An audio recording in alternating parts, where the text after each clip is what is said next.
So our next speaker is Dr. Siddhappa Sethi. He's an ethnobotanist and professor at ETRI. He has been dedicated to work at tribal areas for past 17 years on biodiversity conservation, sustainable use of forest resources, participatory resource monitoring, and agroforestry and restoration.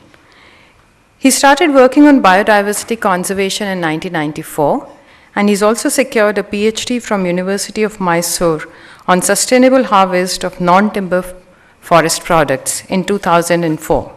And for the past 14 years, he has been working with ETRI and currently serving as a fellow under Forest and Governance Program at ETRI. And today he will be sharing with us, talking about Soliga rights, livelihood and conservation in BRT. Please, Doctor, welcome. Thank you, one and all. Special thanks to Mimi for inviting me. It's an honor to speak after our senior colleague, Dr. Sharad, and also Nitin, in fact. So I'm going to talk about, the BRT and the real stories from the ground and what we have been working with the Soliga tribal community from past 29 years, in fact. I fell in love with immediately after my master's degree, and then I wanted to work, and I was very, fascinated about nature and things like that from my childhood. I got a great opportunity to work in BRT. And then the first month in the November, it was raining, and then it was mist and the waterfalls, and it was so beautiful. And then I appointed as a research assistant at that time. After a month, I thought maybe they would ask me to pay some money because of my enjoyment, but I got my salary. In that level, I kind of enjoyed this, fell in love with this landscape where human and tiger coexist. And this BRT Tiger Reserve, the Soligas used to do shifting cultivation and hunting before 1972. After that, they started settled agriculture after 1972 because of the Wildlife Protection Act. As Nitin indicated, it has become a tiger reserve in 2011. And this is initially I was a research assistant and doing penology and documenting, measuring trees and documenting phenology through my binoculars and things like that. And then one day I started, I visited a village, and then I thought, I really need to work with the Soligas, The conservation is beautiful and fantastic, and how to connect both of them, and also works closely with the community. This is the map. What I would like to say in this map is that what a rich traditional knowledge they have. That we have a GIS remote sensing map to explain different types of forests, and this is the traditional knowledge. How they classify the forest types. This is Soligas, absolutely, thanks to Nitin, as involved in this. So that's the beauty of the traditional knowledge they have. This map is shown by Nitin, and thanks to the ETRI team, and also especially Nitin for his incredible work. And then the 600 years old trees are being conserved by the community, and also the temple, the tiger temple is being worshipped by the entire Soliga community in this landscape. And also I've been working on NTFPs and sustainable harvest of these resources. And one of the species is the Terminalia bellarica, the NTFPs, one of the major NTFPs harvested by the communities. I never went and spoke to them about how to harvest sustainably, because each and every trees in this landscape are being worshipped by the community. They know how to protect this tree. I don't need to tell my scientific knowledge to them. And this is NTFPs is one of the major income for the communities.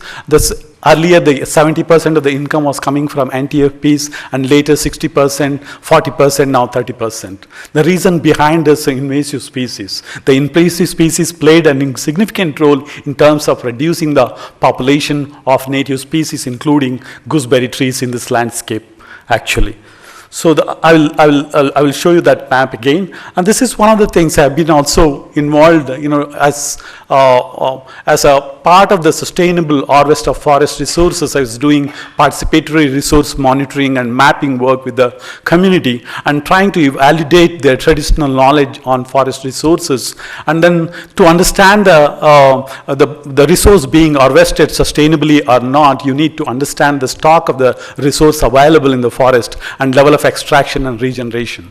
So the first step is, estimate the production levels. The estimation of the production was done by the Soliga community with their traditional knowledge. At the same time, I used 1 kilometer transect to estimate the production levels for first 5 years. The knowledge, the productivity estimation done by the community and by me with my team was incredibly, comparable. Amazing it was. So this is the kind of the rich traditional knowledge they have. So why I'm telling all this story was that in 2005, in keeping all this information, all this rich traditional knowledge, the way in which they're managing the forest, and 2005 all of a sudden there was a ban on harvest of non-timber yielding forest products in this landscape. And people were not able to go to the forest to harvest the resource. And then I was talking to them how to conserve, forest. And, I was talking, I wanted to continue my participatory resource monitoring. They told me that we are not allowed to go to forest, sir. Why should we come and estimate the production levels? That's not my job.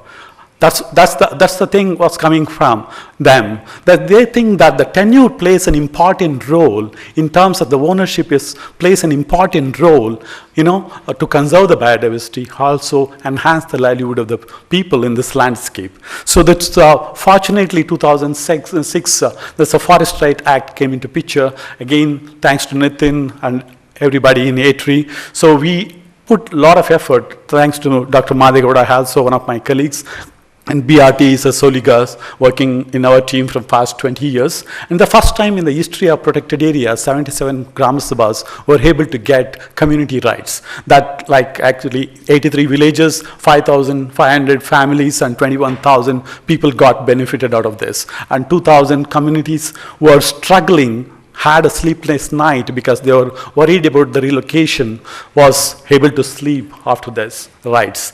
Okay, and 2,000 people have able to get the individual rights in this landscape. And then earlier I was trying to work on enterprise-based conservation models with the local NGOs and also decentralized enterprises with the community and the village level.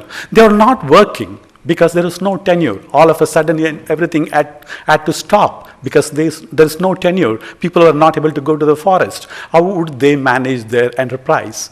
So I thought that, after the enterprise, after the Forest Right Act, after the rights, ideal to do this project. This is the project funded by Ministry of MSME, Spurti project, 3 crore rupees, and we established a common facility center for the community and installed all the machineries, and there's a team. The Madama is the president of the processing unit. So I am just facilitating this. And all these 12 people are the managing directors of the processing unit. They are the owners. And they make a decision, they take a decision, I listen to them. That is the process being followed in this processing unit. And also this is one more thing I wanted to tell you is that after the declaring as a tiger reserve, nobody couldn't, the selling land and purchasing a land was illegal. It was stopped completely. But we made a request to the DC. He was sweet enough to approve this, and we got half-acre land donated by the government to implement this project. That was a great thing. The people are very, very proud about this land. From past 25 years, there are so many NGOs are working. They don't have their land in their name. This is the first time they were able to get half-acre land. They have their processing unit. They have their machineries and everything. I would proudly say this. And next, not only this extracting honey, extracting forest products from the forest, this is creating more awareness and then implementing their traditional knowledge to monitor these resources as the given importance. We have created awareness on the honey harvest techniques. I was so proud to see that the honey bee colony was harvested 50%. It was, this was not like, arranged. One day I was walking in the forest, I was proud to see people have harvested only honey portion and without touching the brood portion. That was fascinating for me. That was a great honor.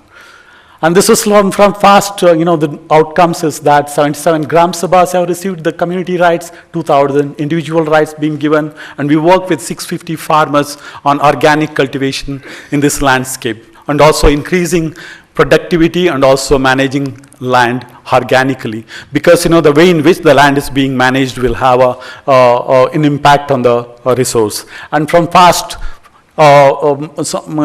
10 years or so, the 1.5 was the cash income earned by the community. And also this including the lantana, the craft work being done by the Soliga community, thanks to us, and also we are collaborating. I didn't put the picture because I can't compete with him, his pictures. And also we are monitoring. I wanted to say that we are not looking at economic angle. We are scientifically monitoring all the resources, and all the results are being shared with the community and strengthening the knowledge in the landscape. And also the bees are monitored, and this is the map, the latest map, Nitin. This is we have 3-season map, 10 years back, 20 years back, 10 years back, and current one. The lantana increased from 4% to 47%. 50% of the forest is full of lantana. So we need to listen to the traditional knowledge. Maybe we can test and try, and we don't need to go and try, burn the forest. And we need to test what knowledge people are talking about, and then come up with the proper scientific knowledge to manage the forest. The native flora has declined from 96% to 53%. That is an enormous impact. There's also impact on invasive hemiparasite on gooseberry tree, around 200 tons being harvested in this landscape. Now the population is declining quite drastically, not because of the harvest, because of the hemiparasite feed on this particular tree. So I don't have enough time, I think, just I want to rush, and then data and the knowledge is being shared with the community. When the forest department as well, we update them. So we do field visits and things like that. But not much happening on the ground from their side, actually. This is the history. 94, we have started working on sustainable use of NTIPs, trying to understand the landscape. And then 2006, we started working on the rights. 2005, enterprises, and 2006, right-based approaches. Now we are at the co-management of natural resource with the community participation in this landscape. And thank you, everybody, for listening to me. Thanks for the opportunity. Thank you so much, Dr. Siddharpa.